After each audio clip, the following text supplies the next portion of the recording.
Hello everyone, once again welcome back to our YouTube channel. तो आज के इस क्लास में हम चैप्टर नंबर 2 को कंप्लीट करने वाले हैं। ये हमारी पार्ट 2 क्लास है। इससे पहले हमने ये जो चैप्टर नंबर 2 है XBRL रिपोर्टिंग, इसकी हमने फर्स्ट क्लास लिया था। उसमें हमने आधे कॉन्सेप्ट को समझ लिया था। कुछ कॉन्सेप्ट है जो कि हमारे प्रीवियस क्लास में कवर नहीं हो पाए थे। तो आज के इस क्लास में हम चैप्टर नंबर 2 को कंप्लीट करने वाले हैं। तो क्लासेस के एंड तक बने रहना। साथ ही अगर आप इस क्लास में फर्स्ट टाइम आए हो तो इससे पहले जो पार्ट नंबर 1 है XBRL रिपोर्टिंग का, पहले आप उस क्लास को अटेंड करना, देन उसके बाद में ये जो आज की क्लास है ये आपके लिए काफ़ी ज़्यादा हेल्पफुल रहेगा। तो अगर हम फर्स्ट टाइम यहाँ पर आए तो इससे पहले पार्ट 1 को देखना, देन उसके बाद में पार्ट 2 को देखना। इससे क्या होगा, क्योंकि पार्ट 1 में हमने सारे बेसिक कॉन्सेप्ट को समझे थे जो कि XBRL रिपोर्टिंग से रिलेटेड है। तो पहले आपको बेसिक कॉन्सेप्ट क्लियर रहेगा, देन उसके बाद में ही आप एडवांस कॉन्सेप्ट को समझ सकते हो। तो आई होप आप समझ रहे हो कि मैं क्या बताना चाह रही हूँ आपको। पहले आप पार्ट 1 को देखना, देन उसके बाद में पार्ट 2 को देखना, क्योंकि अगर आप डायरेक्टली आज की क्लास देखोगे तो आपको समझ में तो आएगा, बट थोड़ा सा उस तरीके से नहीं आएगा अगर आप पार्ट 1 को देखें देन उसके बाद में आज की इस क्लास को देखोगे। तो क्लासेस को इस तरीके से 1 बाय 1 देखना पार्ट्स के थ्रू, जब आपको ज़्यादा बेटर तरीके से समझ में आएगा। तो अब स्टार्ट करते हैं आज की इस क्लास को, जहाँ से आज के जो कॉन्सेप्ट है हमें स्टार्ट करने हैं। तो हमने अपनी लास्ट क्लास में यहाँ तक के कॉन्सेप्ट को समझ लिया था, फ्यूचर प्रोस्पेक्टस ऑफ XBRL। यहाँ तक के जो कॉन्सेप्ट है उन सभी को हमने अपने प्रीवियस क्लास में कवर कर लिए थे। आज की जो हमारी क्लास है यहाँ से हमें स्टार्ट करना है XBRL इंटरनेशनल से।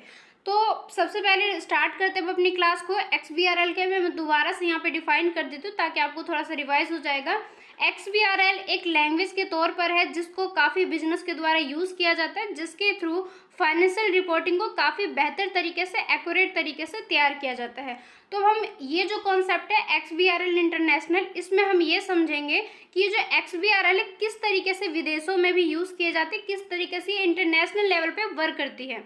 सो फर्स्ट ऑफ ऑल देखो, जो XBRL इंटरनेशनल है ये एक नॉन प्रॉफिट कंसोर्टियम है और ये प्राइमरी इंटरनेशनल स्टैंडर्ड के रूप में है कि ये जो ऑर्गेनाइजेशन के द्वारा XBRL को यूज़ किया जाता है एक नॉन प्रॉफिट कंसोर्टियम के रूप में माना जाता है। और इसे डेवलप किया गया था 1998 में और प्रमोट किया गया था। इसके अंदर टाइम टू टाइम हमने अपने लास्ट क्लास में डिस्कस भी किया था कब बनाया गया था, कब इसमें थोड़ा सा चेंजेस किया गया था। तो टाइम टू टाइम इसमें कुछ ना कुछ इसमें इम्प्लीमेंट किया जाता है, जो कि चेंजेस काफ़ी ज़्यादा इंपॉर्टेंट रहते हैं आज के टाइम के अकॉर्डिंग।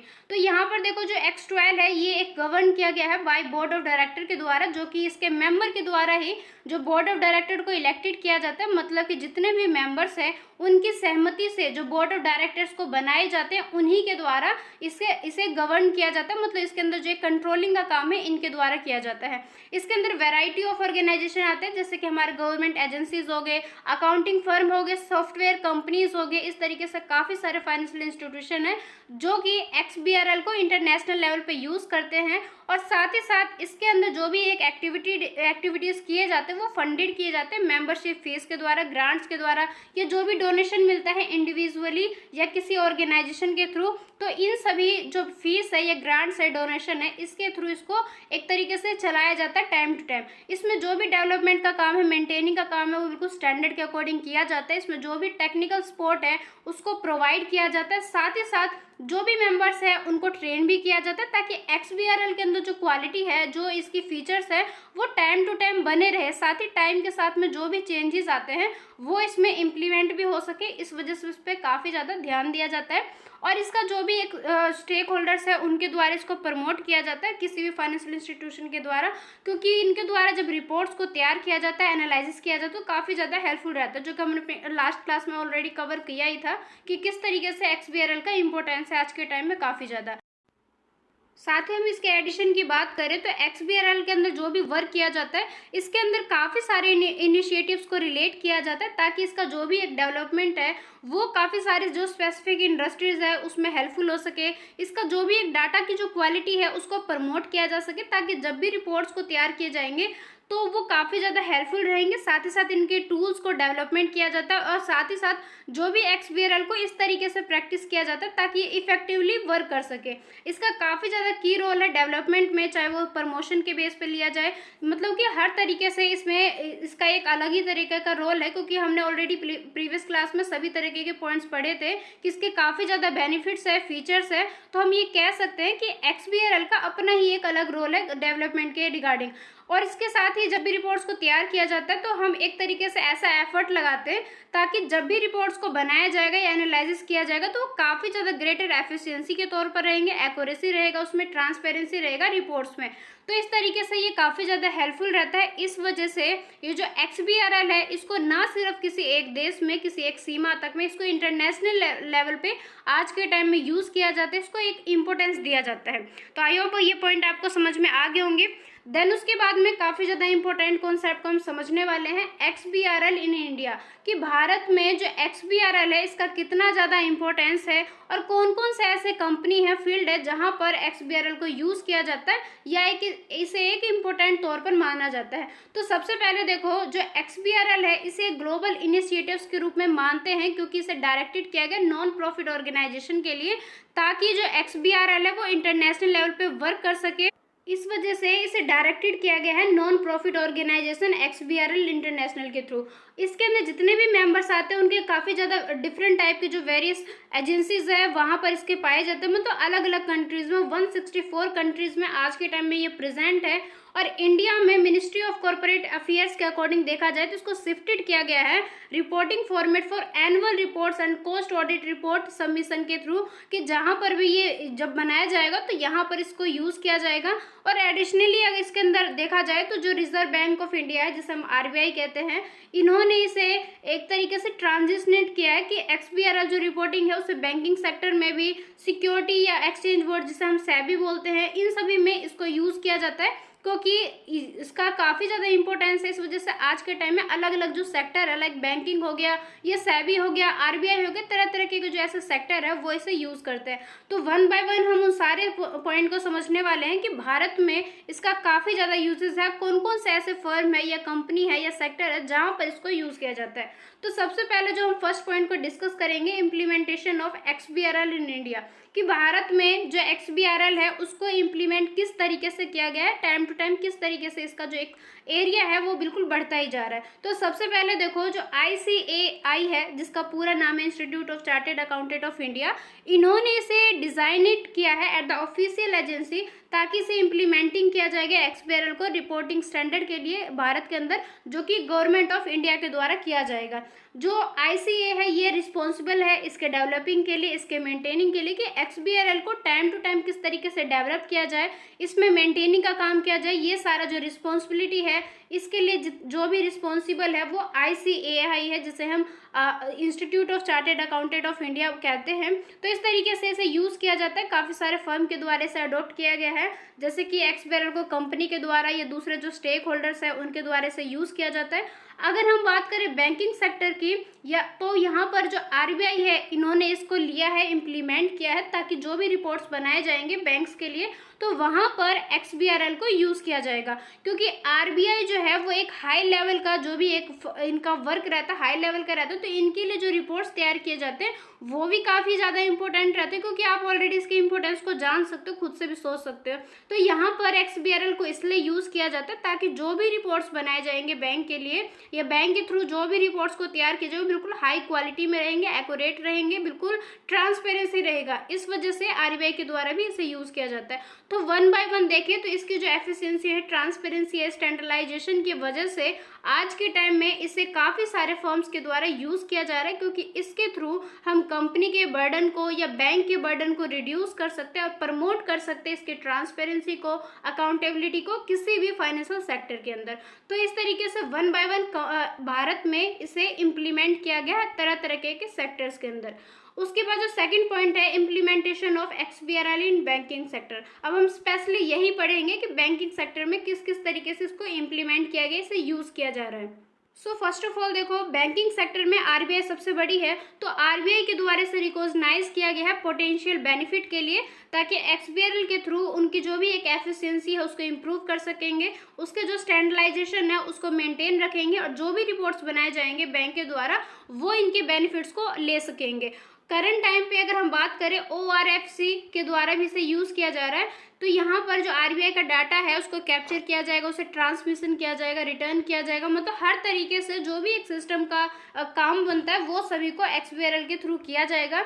यहाँ पर इंट्रोड्यूस किया गया है इसको स्टैंडर्डाइजेशन फॉर्मेट के तौर पर, क्योंकि इसके अंदर जो डाटा एलिमेंट किया गया उसको हम इजीली तरीके से समझ सकते हैं, एनालाइज कर सकते हैं। डिफरेंट टाइप्स के जो बैंक्स है या उनका जो भी सिस्टम है उनके दोनों के बीच में हम कंपैरिजन भी कर सकते हैं, अंडरस्टैंड भी हो सकता है और एनालिसिस भी कर सकते हैं। तो काफ़ी सारे ऐसे पॉइंट हैं जिसके बेस पर XBRL को इम्पोर्टेंट माना जाता है और यूज़ भी किया जाता है, क्योंकि इसके थ्रू जितने भी बैंक्स हैं उनके बर्डन कम हो जाते हैं और साथ ही साथ उनके जो रिपोर्ट्स हैं वो एक्यूरेट तरीके से बन पाते हैं, टाइमलेसली बन पाते हैं, कि उनका जो टाइम है वो कम हो जाता है। साथ ही साथ जो भी एक एक्यूरेसी है, जो भी एक क्षमता है, दक्षता है, वो भी काफ़ी ज़्यादा इम्प्रूव हो जाता है। तो इस वजह से भारत में इसे बैंकिंग सेक्टर में भी आज के टाइम में यूज़ किया जाने लग गया। अब यहाँ पर देखो कुछ रिटर्न्स है, जैसे कुछ इसके अंदर इंक्लूड किए गए हैं। जैसे कि सबसे पहले है सेक्शन 42 का जो सब सेक्शन 2 है form A of the RBI act 1934। इसके अकॉर्डिंग बताया गया है कि ये एक स्टैट्यूटरी रिटर्न है जो कि बैंक्स के द्वारा रिक्वायर्ड किया गया है to submit to the RBI on a monthly basis पे इसे हम एक तरीके से सबमिट करेंगे, ताकि जो भी बैलेंस शीट है या प्रॉफिट एंड लॉस अकाउंट है उसके डिटेल्स को यहाँ पे प्रोवाइड किया जाएगा। अगर हम डेली रिटर्न ऑन गैप के बेस पे बात करें तो यहाँ पर जो GPB है, मतलब कि गैप पोजीशन एंड बैलेंस, यहाँ पर इसका जो भी इंफॉर्मेशन है उनको भी प्रोवाइड करेंगे। जो भी एसेट्स लाइबिलिटीज है बैंक के, उनके बारे में जो भी एक डिटेल्स है, पोजीशन है, बैलेंसेस है, उसके रिगार्डिंग यहाँ पे इंफॉर्मेशन को प्रोवाइड किया जाएगा। उसके बाद में थर्ड बताया गया है RCA2, मतलब कि रिटर्न्स ऑन कैपिटल एडिक्वेसी। इसके अकॉर्डिंग बताया गया कि यहाँ पे जो भी रिटर्न है उसको डिज़ाइन किया जाएगा as per base second guidelines के अकॉर्डिंग, और इसके अकॉर्डिंग जो भी इंफॉर्मेशन को प्रोवाइड किया जाएगा वो बैंक कैपिटल एडिक्वेसी के अंतर्गत रहेगा। और जो भी इसका रिस्क का एक वेट है, एसेट्स का हो या चाहे दूसरे रिलेटेड मैट्रिक्स का हो, उनके अकॉर्डिंग भी उनसे रिलेटेड जो भी एक पॉइंट है उनको यहाँ पे डिफाइन किया जाएगा, एक तरीके से प्रोवाइड किया जाएगा। देन उसके बाद में जिसका नेक्स्ट फोर्थ पॉइंट है, इसके अकॉर्डिंग ये दिया गया है कि मंथली रिटर्न रहेगा, चाहे वो फॉर्म्स 8 के अकॉर्डिंग या फॉर्म X के अकॉर्डिंग रहेगा। तो यहाँ पर भी सेम वही है कि इन्फॉर्मेशन को प्रोवाइड करेगा जो कि वेरियस एक्सपेक्ट के अकॉर्डिंग हो सकते हैं। बैंक का जो भी ऑपरेशनिंग है, जिस तरीके से उनका फंक्शनिंग किया जाता है, जितने भी एक्टिविटीज़ को लीड किया जाता है, डिपॉजिट किया जाता है, इन्वेस्टमेंट किया जाता है, इससे रिलेटेड सारे कॉन्सेप्ट को यहाँ पे समझा जाएगा XBRL के थ्रू, और साथ ही साथ इसको मेंटेन रख के प्रोवाइड भी किया जाएगा। तो काफ़ी सारे ऐसे ये एक तरीके से फैसिलिटीज़ को प्रोवाइड करता है किसी भी बैंक के लिए। Adoption of XBRL in India, कि XBRL को किस किस तरीके से अडॉप्ट किया गया है। तो यहाँ पर देखो 1 बाय 1 इसे प्रमोट किया गया, किस तरीके से इंडिया में आया, फिर ये स्टैंडर्ड के रूप में एक तरीके से विकसित हुआ, जहाँ पर इसके फीचर्स को देखा गया कि किस किस तरीके से ये काफ़ी सारे फॉर्म्स के लिए इंपॉर्टेंस है, उनकी एक्यूरेसी को बताता है, ट्रांसपेरेंसी को बताता है, साथ ही साथ रिड्यूस करता है काफ़ी सारे गलत पॉइंट्स को, जैसे टाइम से रिलेटेड हो गया या एक्यूरेसी हो गया, मतलब कि उनकी एक्यूरेसी को मेंटेन करना, गलत चीज़ को कम करना, रिड्यूस करना, ये सारे काफ़ी सारे इसके फीचर्स है, जिसके थ्रू जो XBRL है डे बाय डे इसने अपने इम्पोर्टेंस को या इसके जो भी फीचर्स है इसको पूरे इंडिया में फैलाया गया है, और साथ ही साथ इसके इम्पोर्टेंस को जाना भी गया। तो इसके तहत टाइम टू टाइम इसको अडॉप्ट कर लिया गया भारत के अंदर। तो इसे अब इम्प्लीमेंट किया जाता है हर एक फर्म के द्वारा। तो यहाँ पर अडॉप्शन का ये बताया गया कि यहाँ पर MCA के द्वारा कब यूज़ किया गया है। साथ ही साथ जो before the issuance of company act 2013, जब कंपनी एक्ट 2013 को इशू किया गया था, उससे पहले जो XBRL है इसका क्या इंपॉर्टेंस है, किस तरीके से यूज़ किया गया, तो ये सारा पॉइंट यहाँ पर गिवन किया गया है। तो इसको आप बस एक बार रीड आउट कर लेना, बस ये आपके एग्जाम के रिगार्डिंग काफ़ी ज़्यादा इंपॉर्टेंट पॉइंट नहीं है, बट फिर भी नॉलेज तो होना ही चाहिए हर कॉन्सेप्ट के बारे में। तो यहाँ से बस एक बार रीड आउट कर लेना, बस इतना ही काफ़ी है। यहाँ पर दे रखा है कि जो कंपनी एक्ट 2013 है इसके इशू होने के बाद, मतलब कि जब कंपनी एक्ट 2013 लागू हो गया उसके बाद में जो XBRL है उसका क्या इम्प्लीमेंटेशन है, किस तरीके से अडॉप्ट किया गया, ये सारा पॉइंट यहाँ पे गिवन किया गया है।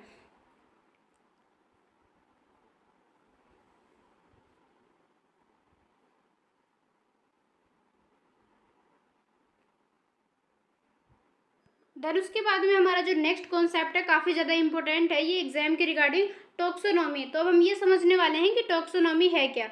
जैसे कि जब हम XBRL को यूज़ करते हैं तो यहाँ पर जो टॉक्सोनॉमी ये एक सेट ऑफ रूल्स है या डेफिनेशन है जो कि डिफाइन करता है एक स्पेसिफिक एलिमेंट्स को जो कि XBRL के अंदर यूज़ किया जाता है। तो हम इसके कॉन्सेप्ट को, इसके रिलेशनशिप को समझते हैं बिटवीन डाटा आइटम्स के अकॉर्डिंग, कि डाटा आइटम्स के बिटवीन में जो एक कॉन्सेप्ट है या उनके आपस में जो भी एक संबंध है, रिलेशनशिप है, उसको हम टॉक्सोनॉमी के थ्रू समझते हैं। तो काफ़ी ज़्यादा इसेंसली इसे क्लासीफाई किया जाता है इसका सिस्टम को, ताकि ये जो भी प्रोवाइड करेगा वो एक फ्रेमवर्क रहेगा किसी भी ऑर्गेनाइजेशन के लिए, या इसके अंदर हम एक्सचेंज कर सकते हैं फाइनेंशियल इंफॉर्मेशन को, जो कि बिल्कुल स्टैंडर्डाइज मैनर में रहते हैं। तो कंपनी का जो एक्ट है, मतलब कि filing of document and forms of in extensible business reporting language regulation 2015, ये डिफाइन करते हैं टॉक्सोनॉमी को। ये एक इलेक्ट्रॉनिक लेक्सिकॉन है जो कि अप्रूव किया गया है सेंट्रल गवर्नमेंट के लिए, जिसके थ्रू किस लिए किया गया है, for reporting business data in relation to any document और form specified in the rules,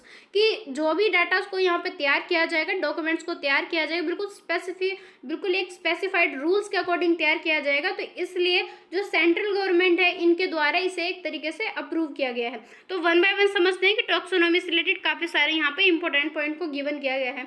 तो सबसे पहले देखो, जो टॉक्सोनॉमी है इसको दो मेन टाइप्स में डिवाइड किया गया है। सबसे पहले स्टैंडर्ड टॉक्सोनॉमीज और जो सेकंड है कस्टम। तो सबसे पहले हम बात करेंगे स्टैंडर्ड के बारे में। ये एक तरीके से प्री डिफाइंड है, ये मेंटेन किया जाता है XBRL इंटरनेशनल के द्वारा।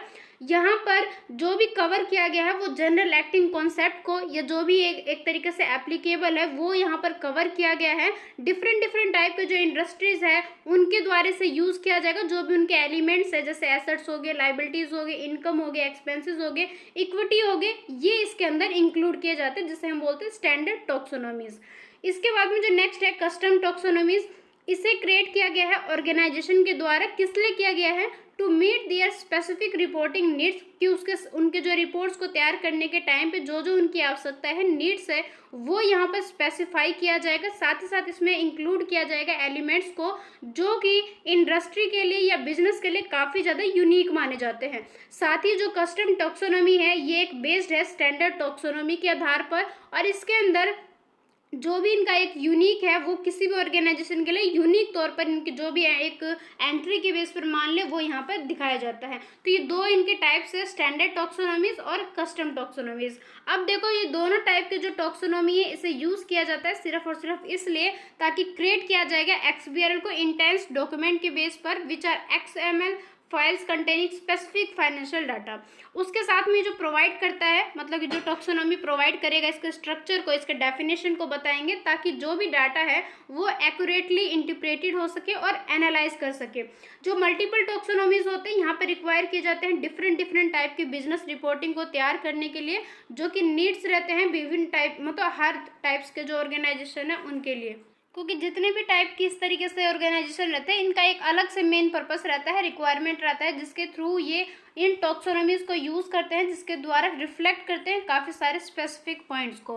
तो यहाँ पर जो वन बाय वन यहाँ पे देखोगे काफ़ी सारे पॉइंट्स को गिवन किया गया है। In such cases a taxonomy extension may be created to accommodate the additional data point, कि काफ़ी सारे ऐसे डाटा है जिसको मेंटेन करने के लिए, जिसको बनाने के लिए टॉक्सोनॉमी के सेट ऑफ रूल्स को यूज़ किया जाता है। तो सबसे पहले देखो, जो टॉक्सोनॉमी इसका एक लिस्ट यहाँ पे गिवन किया गया है, जो कि ऑफिशियली रिकॉग्नाइज किया गया है बाय XML इंटरनेशनल के द्वारा।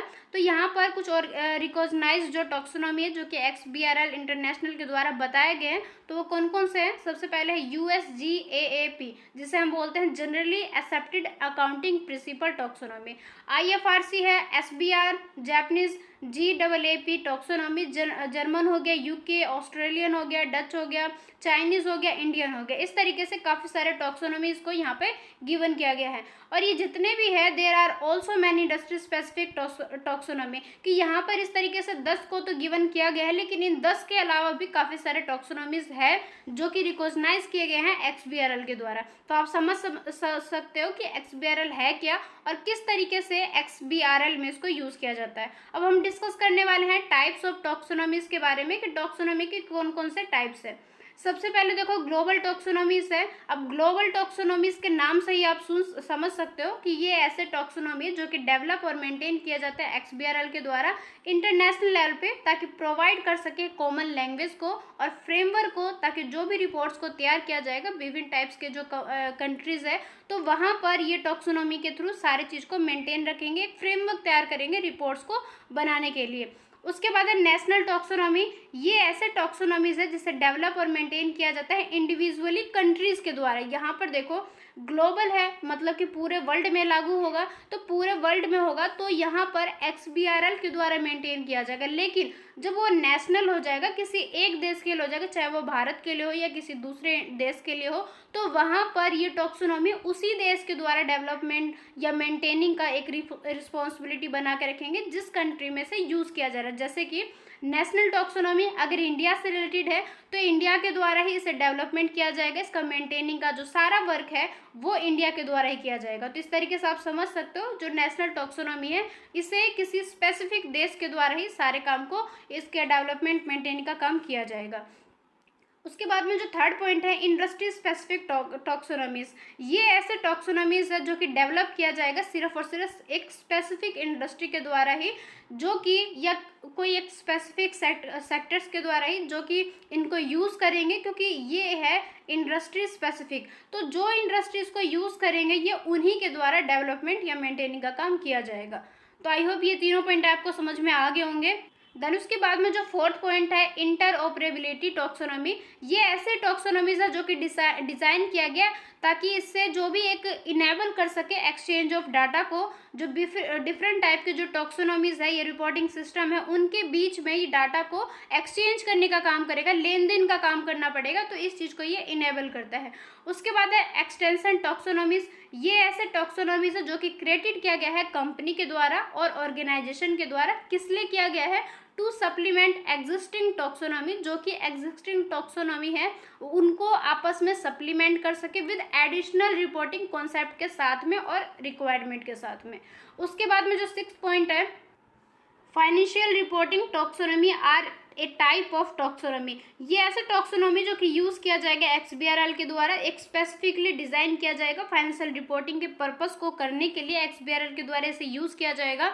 और ये जो टॉक्सोनॉमी है ये प्रोवाइड करता है एक स्टैंडर्डाइजेशन को, फ्रेमवर्क को, मतलब कि जो उनका एक फ्रेमवर्क है उसको स्टैंडर्डाइज मैनर में इसको प्रोवाइड करते हैं, ताकि कंपनी के द्वारा जो रिपोर्ट तैयार किया जाए इनके जो भी इंफॉर्मेशन रहेगा उसमें कंसिस्टेंसी रहेगा, बिल्कुल स्ट्रक्चर मैनर में इसको प्रॉपर तरीके से यहाँ पे बनाया जाएगा। साथ ही जो फाइनेंशियल रिपोर्टिंग टॉक्सोनॉमी है ये टिपिकली इसमें जो भी इंक्लूड किया जाएगा एलिमेंट्स, वो एलिमेंट्स है बैलेंस शीट हो गया, income statement, cash flow statement, और इसके अलावा भी काफ़ी सारे मैट्रिक्स है जो कि यहाँ पे कॉमनली यूज़ किए जाते हैं इवेलुएट करने के लिए financial performance of A company के लिए, कि कंपनी की जो परफॉर्मेंस है उसको हम किस तरीके से इवेलुएट करेंगे और जितने भी एलिमेंट्स है इसको हम किस तरीके से जानेंगे, इनको मेंटेन करेंगे। तो इसके द्वारा इस टॉक्सोनॉमी को यूज़ करके यहाँ पे इस चीज़ को किया जाता है।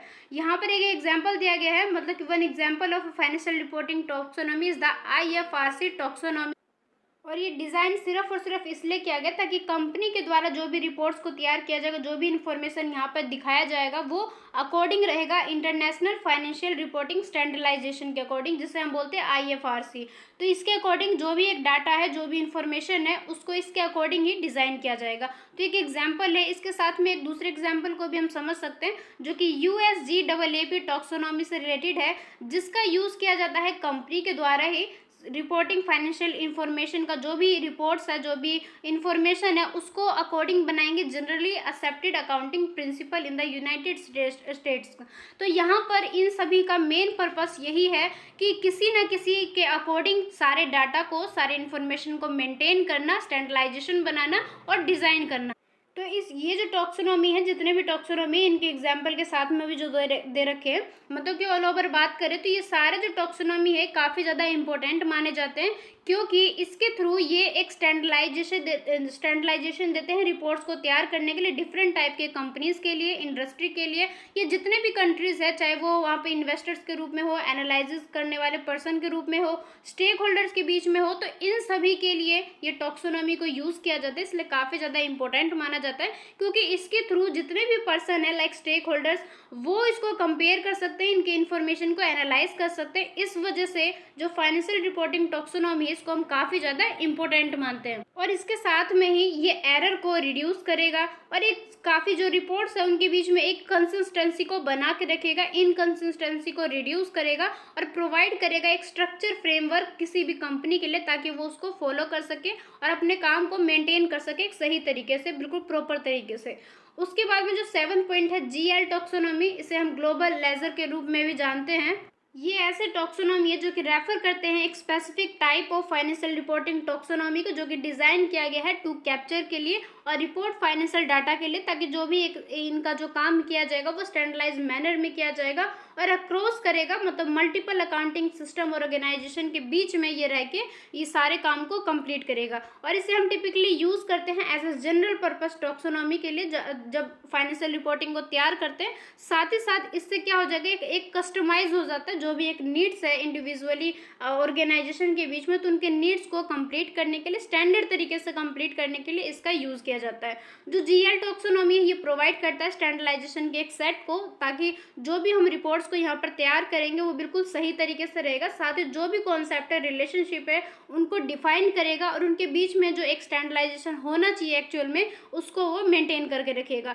तो इस तरीके से हम क्या कह सकते हैं, जो GL टैक्सोनॉमी है इसे काफ़ी ज़्यादा ईजिली हम यूज़ कर सकते हैं, क्योंकि इसके थ्रू भी सेम वही है कि हम एनालिसिस कर सकते हैं, कंपेयर कर सकते हैं डाटा को डिफरेंट कंपनीज के बीच में, इंडस्ट्री के बीच में। तो इस तरीके से ये जो GL टैक्सोनॉमी है इसको यूज़ किया जाता है।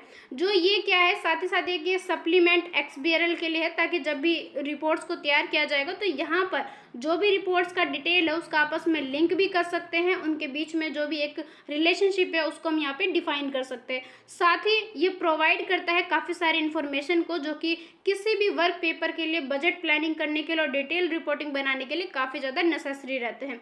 तो ये काफ़ी सारी इन्फॉर्मेशन को प्रोवाइड करता है। कंपैरिजन में इंपॉर्टेंस है, अगर हम दो कंट्री के बीच में देखना चाहें कि कौन बेहतर तरीके से अपने आप को मेंटेन कर रहे हैं, कंपैरिजन कर रहे हैं, तो ये सारे तरीकों को हम GL टैक्सोनॉमी के थ्रू भी जान सकते हैं। दूसरे टैक्सोनॉमी का भी मेन पर्पस यही है, बस सारे टैक्सोनॉमी के बीच में कुछ बेसिक सा डिफरेंस है, बाकी अदरवाइज सारे टैक्सोनॉमी का लगभग थोड़ा सा जो इनका मेन पर्पस है वो लगभग सेम ही है।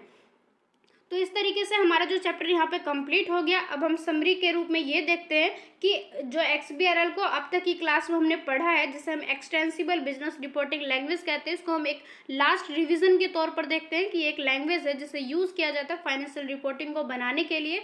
ये प्रोवाइड करता है एक स्टैंडर्डाइज वे को, जिससे डिफाइन किया जाता है सारे चीज़ों को और इन्फॉर्मेशन को बताया जाता है between different system and software application के बीच में।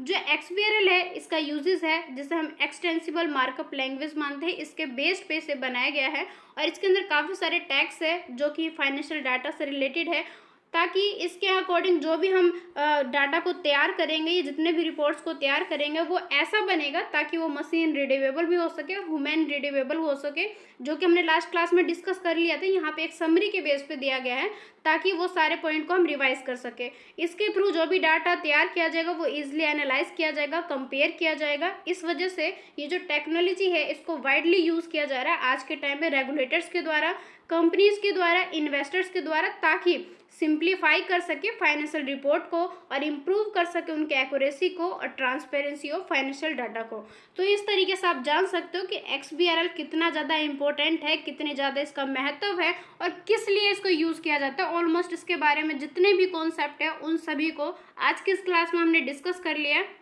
तो यहाँ जाके जो हमारा चैप्टर नंबर 2 है ये कंप्लीट हो गया। तो फीडबैक आप ज़रूर से देना कि आज की क्लास आपको कैसी लगी। अगर बीच में कहीं पे भी कोई कन्फ्यूज़न हो तो उसको ज़रूर से शेयर करना। साथ ही अगर आपके पास कोई भी सजेशन हो रिगार्डिंग क्लासेस तो प्लीज़ उसको भी शेयर करना, क्योंकि आपके सजेशन के थ्रू जो क्लासेस है इसके क्वालिटी को बढ़ाया जा सकता है, इम्प्रूव किया जा सकता है, मेनटेन किया जा सकता है।